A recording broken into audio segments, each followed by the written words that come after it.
Hey guys, today we've got something a little bit different for you. A couple of weeks ago, my great friend Galen Fox passed away at the age of 84. Now Galen was a major force in racing, was a championship mechanic in sprint car racing, Silver Crown racing, also spent a lot of years in Indy car racing as a mechanic there at the Indy 500 as well, and in later years built a lot of racing engines for sprint car teams across the country. But beyond Galen's impact directly on the sport, he influenced a ton of people in our sport, younger drivers, mechanics.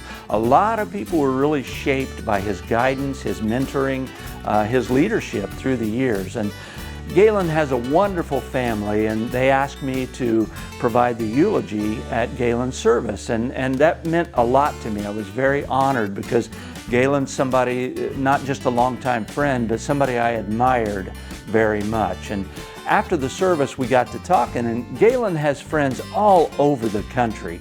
And it stands to reason a lot of people probably weren't able to get back to Indy for the service. So we thought we would take the eulogy that I delivered there, we've got a recording of it, you'll hear in just a minute, and provide it here so that some of Galen's friends who were not able to get to the service, this is a way they can maybe share a little bit in the tribute there for Galen. In addition to that, Galen's family assembled this terrific montage of racing images with Galen, and the people just flocked to those screens at the funeral home because it's just so many wonderful images of Galen through the years. In particular, there's just a fantastic picture of Galen and Bob Kinzer at the pay window at a racetrack more than 50 years ago. I've never seen that picture, but it's just a wonderful glimpse of Galen in his prime early years, and it's wonderful. And with the family's blessing, we have shared that montage with you here along with the eulogy. So Galen's service was in early May in Avon, Indiana. So without further ado, a tribute to our late great friend, Galen Fox. I'd like to begin by offering sincere condolences to Galen's family. Sons Greg, Tony, Steve, and Brad, 8 grandchildren, and 6 great-grandchildren. Guys, we're thinking of you and certainly lifting up prayers for you and your family at this time. Galen was a great man, and he was a good man. They're two different things. We've all known people who have done great things, and we've also known someone who's a good man. And Galen's unique because he was both. I knew Galen through racing. Aside from his family, racing was the driving force in Galen's life. He grew up near Bloomington Speedway and somehow was attracted to racing and went to an event there as a young man, and he built a couple of cars early and drove them himself and scored some wins locally. And he was then hired by Lawrence Fox to wrench on a car driven by Bob Kinzer, and as the saying goes, from that point it was on. Now Galen quickly progressed to work for Grant King, and that took him to the Indianapolis 500 as a mechanic. From there he teamed up with Dick Hammond and Gore Racing, and for 20 years Galen was truly one of the most accomplished racing mechanics in the business. Now Galen was a very sharp engine man early on. It was only natural that he would eventually have his own shop, Foxco Engineering. Galen had a Hall of Fame career. Really, he had a Hall of Fame life.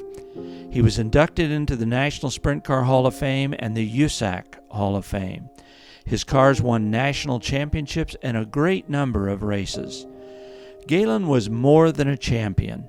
He was that rare bird that, in his lifetime, he was looked upon as a legend. I first met Galen more than 40 years ago. I was just beginning my work as a writer in racing, and when I met Galen, he was very encouraging to me. That first time I can still remember very well. I saw him at the racetrack, and Galen was really well known by this time, and I was a little bit awestruck. But at any rate, I struck up a conversation, and Galen acted like he had plenty of time to talk to me, and he asked me what I did. And I told him that I loved racing, and my hope was to be able to write stories about racing. And as we finished up our brief chat, Galen kind of smiled and said, "You'll be all right." Now that doesn't sound like a lot, but for a young guy fighting to gain a little confidence, that meant a lot to me. It was very kind of Galen to say that. And later on I discovered that Galen wasn't just being nice to me, he was kind and encouraging to everybody. Now the relationship between a racing mechanic and his driver isn't easy. There is terrific pressure to win. A lot of times that pressure ruins the relationship between the two. But something I noticed many years ago was that so many of the drivers Galen had worked with still spoke of him with a lot of affection and respect. They truly liked this man. Now that is a real testament to who Galen was. Yes, he won lots of races, but he also won lots of people. Galen was a master psychologist. He understood people. He understood an ego. He learned how to stroke the fragile ego of a racer, building them up without burning everything down. I bet there are a lot of Hall of Fame racers who would say that they were at their best when they were driving for Galen. Galen was also a mentor to a lot of younger mechanics as they were coming up. Now, I don't just mean setup issues on the car, that kind of thing. He mentored them in life, how to treat people, how to work hard, how to get organized. Now, Galen reached the pinnacle as a racing mechanic. He made it to the big time, but he never acted big time. He was okay working with the well-to-do, the so-called rich and famous, but it never affected how Galen looked at himself or how he looked at other people. As a craftsman, he was brilliant, but at heart, he was an honest, down-to-earth country boy, and he never allowed the world to change who he was. I think the word they use these days is authentic. That was Galen, authentic. Now the last year hadn't been easy for old Galen, but in the grand scheme of things, this man had one heck of a life. You couldn't pull this off much better than the way Galen did it. In the days since I heard of Galen's passing, I've been thinking about him a lot. And you know, I began to realize something. When it comes to his time here in this world, Galen won. He won. Now there are different definitions of success. Mine might be different than yours. But when it comes to Galen, it would be pretty tough to get through life from start to finish more successfully than he did. Think about it.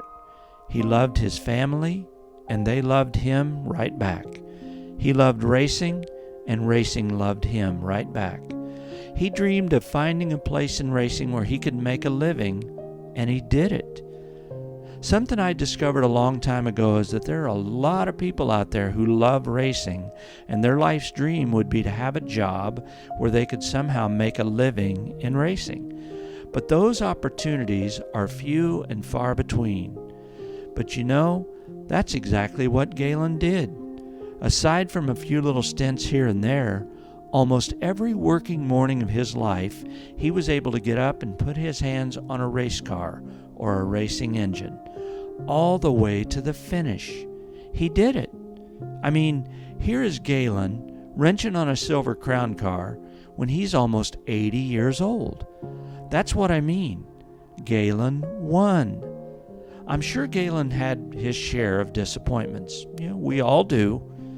But in the big picture, you couldn't script it much better than the way it played out for Galen.